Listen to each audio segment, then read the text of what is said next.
bit is getting up on stage, the hard bit is getting off as you get older. So this rather suave gentleman is Councillor Alan Rhead of Warwick District Council. I forgot my tie, so I'm not dressed quite as suavely as Alan. And before anybody says it, no, we're not the elderly version of the Chuckle Brothers. Okay, so Alan's going to start the process with the slides. We're going to go slightly off piste because, quite frankly, you've heard so much from all the other district councils. I think it's important, really, that we first of all say that Stratford District Council and Warwick District Council are working together, and that is quite an important start for what we're going to say today. The other thing I wanted to say is that this is far too important to be anything to do with party politics. And my Programme Advisory Board people are all here today, chaired by Councillor John Deering. And I think that's important, that we don't put this into a party political event. It's far too important for that. So we'll start, if I know how to work this. So we've declared the emergency. We've done all the things that everybody else has been talking about this morning. And I think it's important that, I think some of you knew that we were originally going to have a referendum to raise funds through the local council tax. COVID put that to bed, and we don't currently have any plans to resurrect that idea, but we'll come back to the funding later. What was important was, because we're working together, we've actually appointed a programme director, Dave Barber, and he is leading us, the two councils, in all that we're doing in climate change, and that was probably the most important appointment we made over the last few years.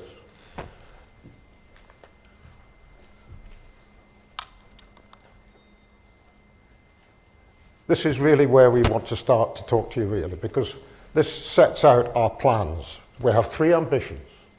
First of all, the councils have got to be net zero by 2025. Itself a challenge. Ambition 2 is South Warwickshire to be net zero by 2030. That's all been said already today, and that can only happen if we all work together. And ambition 3, which is just as important, is adaptation. We all know that the climate change is not going to avoid the increase in temperature. So we've got to have plans in place for adaptation, and that's very much what Ian will want to talk about later. That's the challenge. Our council buildings, our business travel, and the major contracts. And one of the important things about our major contracts is we now put into our procurement process that people have got to set out how they are going to reduce their carbon emissions if they're going to be successful in being awarded a contract by our district councils. Those are the carbon emission challenges. Again, it's been said already this morning, so I don't want to dwell too much on that. We all know 90% is transport and housing, and that's where we've got to make the biggest challenge. And here are some of the progresses. I think, Ian, do you want to talk about this? Yeah, that's great. The first thing to mention is that the ambitions that we've come up with are joint. Everything we do is joint. Our programmes, however, nuanced between the two authorities, but it shows that we can work together, even though, if you like, Warwick are a lot more urban than Stratford. For instance, Warwick covers an area of roughly 285 square kilometres, I think, something like that. Stratford's is 978 square kilometres. We're very much more rural, but the themes are the same. So here, we've been talking about decarbonising our buildings, and we're using green electricity, all the usual stuff, and I don't intend to talk through each of these bits. We are looking at, if we look at the bottom part of the slide there, looking at a hydrogen hub and the feasibility of that. We can't go into too great a detail on that today, but needless to say, we are looking at that, staff travel, etc. If we move on to the next slide, though, There's some things I wanted to just briefly talk about. Up there you'll see Margot mentioned Pashley's and e-cargo bikes. Well, if you wondered what one looked like, that's an e-cargo trike. We're successful in getting £60,000 from the DFT towards 10 bikes, 5 bikes, 5 trikes. We had to match fund that, so another 60,000, so 120,000. We are going to loan these out to businesses. Trikes will carry roughly 100 kilos of product, and bikes will carry 50 kilos. And we're going to hire these out for free to businesses to try and encourage them to use these for the last mile. And very important in Stratford that we look at the vehicle on the left. We have roughly 75 charging points across our car parks, nowhere near enough for what's coming down the track. Vehicles, we have 40 million vehicles in this country. The number of electric vehicles is on the rise. So 75 just doesn't cut it here. We need a lot more. We look at domestic energy. We've been successful in getting funding from various schemes, from the Rhead scheme. I know Emma mentioned that you didn't actually get the funding from the latest scheme. And that's one of the key problems, I think, that district councils face, or smaller councils. And it's a competitive process. And a lot of councils don't have that ability to compete and don't have the expertise to get the funding. We've been lucky, we've got some funding, but it is hard going. And collectively, we could probably put more pressure on the government and win some of these bids, or win some of these rounds of funding. We all know about the Build Back Greener, if you like, project that the government announced. There's a lot of aspirational stuff in there. Yet to see the detail on how we're going to get the funding down at our level. And again, it's going to be competitive, in my opinion. And so we need to, as a group, apply for funding a bit in a more coordinated way. Tree planting biodiversity, well, that's Kenilworth. I think that's your area, isn't it? And I'm aware that county-wise we have the verges policy, emerging verges policy, which will help. We have all these roads, all these verges. Why not rewild some of them? So that's on its way through. Yeah, and the only other thing, which is also important, again, because the two councils are working together, we're working together on a new local plan, which will have at its very heart climate change. And incidentally, Warwick District Council has set aside £18 million for net zero for council housing. £18 million, that's a lot of money. So here are some of our plans. It's a 3-year climate change action plan. We've already had, I think it's £3.5 million from the decarbonisation funds for our local housing.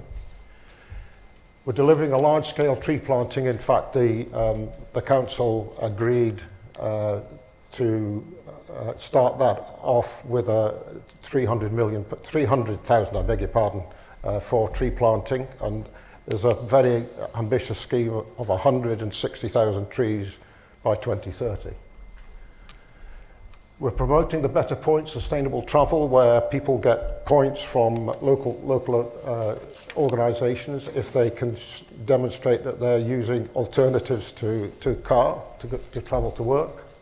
And that is also important for the Commonwealth Games, where our district, Warwick District, has got quite a lot of involvement in the Commonwealth Games with bowls and cycling.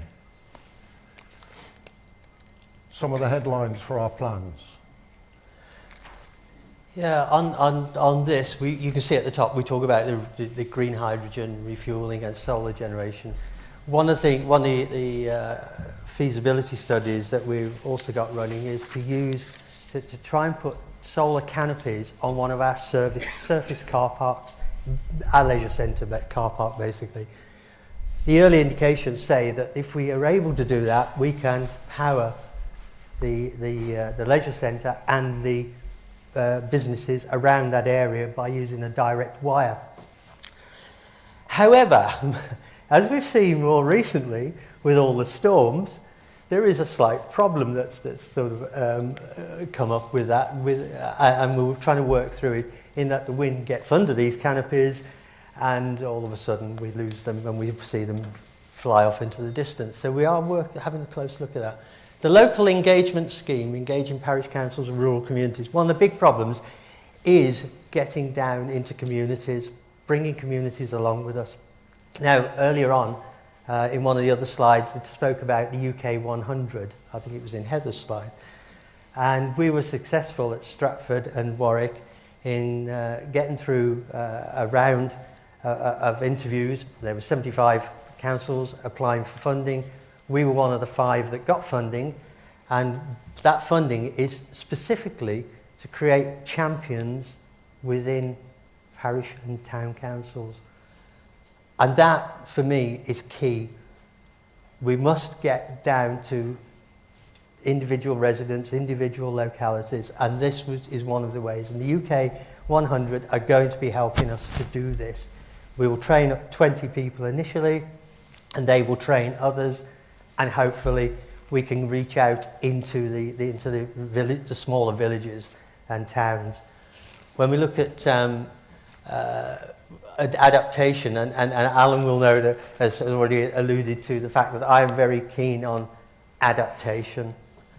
It worries me that the latest IPCC report, the CCC report, all the UN reports, all of them say the same things nowadays, that 1.5 degrees is going to be challenging to reach and hold that. So we have to plan for the worst and hope for the best. And my view is adaptation, and I know Baroness Brown felt the same way about this, adaptation is important. It is very important, and it's been the poor relation of this up to now. So we have to do more. We did last year commission the Met Office to write a report to tell us exactly what would various increases, 1.5, 2 degrees, 3 degrees, 4 degrees, what would that mean for Stratford and Warwick?